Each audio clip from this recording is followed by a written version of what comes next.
Gate 3, line 2. Welcome. 16th of April at 20:59. We go into the line of immaturity. This is the Gate 3, line 2. The theme that comes through the whole of this hexagram is the acceptance that the mutation that will finally find its own order, that it can then be grasped and lived with. There needs to be acceptance, there needs to be surrender. We'll see this as we go through the hexagram. But the second line doesn't want to have anything to do with that. It just wants to be left alone. It doesn't want to mutate, even though it can mutate. It doesn't want to be a mutative force, even though it can be a mutative force. It doesn't actually know it can do or be those things at all. There is a lifetime learning here, and it says the unrestrained acceptance of guidance. In the exaltation, the unrestrained acceptance of guidance, and the detriment says internal instability, which both accepts and rejects authority simultaneously. Ra said that there is a difference in this third gate, second line, from most other second lines, because when someone bangs on the window here, the 3-2 is ready. They know they're living in a time of confusion in which no order has been established. But on their own, they're not really bothered about it. The moment somebody steps up and knocks on their door, that's when they have to deal with it.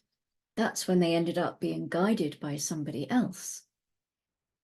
What happens so often to the third gate is that other people want to take them by the hand and guide them because they give off this powerful energy vibration of being confused. It's both the opposite of ordering, but it's also mutation. Mutation is a constant change. It's that constant flux. And so that energy is being sort of let off here by the third gate as a whole. But they're designed to be in constant flux. This is part of the process of being a mutative being. And there are always stages in their life when they are in transition within that mutative process. We've said a few times that the second line really needs to be educated in order to recognize what it's going to be called out for, especially a child with the second line and the child with the second line in gate 3. They need to understand their own nature, to understand what the mutative force within them is, and not to be worried about it, not to be scared about it, to understand that it's okay to be confused around change. To learn that when it just waits, that things very often just resolve themselves. It doesn't necessarily take away from the feeling of confusion or make it any easier, but it just brings a sort of contentment to it, or a grounding. It's like, okay, I know this is part of my process. But the moment they get lost in the guidance that's being offered is when they can end up in great difficulty. The first line, it spends all its time involved in that introspective process of trying to bring order to the confusion that they feel, whereas the second line is really just projecting that confusion out to everyone else. People look at the third gate and the line 2 and they say, oh, they are so confused. They don't seem to have any idea where they're going. And then they bring in all sorts of good advice about what you should do and where you should go and how you should do it. And the 3-2 doesn't know itself because it's not introspective. It doesn't know that it's really confused and that that's what it's pushing out there. The third gate is very confused. It can be, but it has to find its own order, because as soon as somebody else steps in and tries to show you the right way, then it's just even more confusing. And we come to the 50 in the line 2, and this is called determination. Here, the awareness is hidden. These are people who they don't know that they have to take responsibility. They don't know there's someone out there that might need responsibility being taken care of them. That's not the right way to say that, is it? They don't know there's someone they need to take responsibility for. That'll do it. They can be responsible for their own breath. They can get that. They can be busy about their own lives.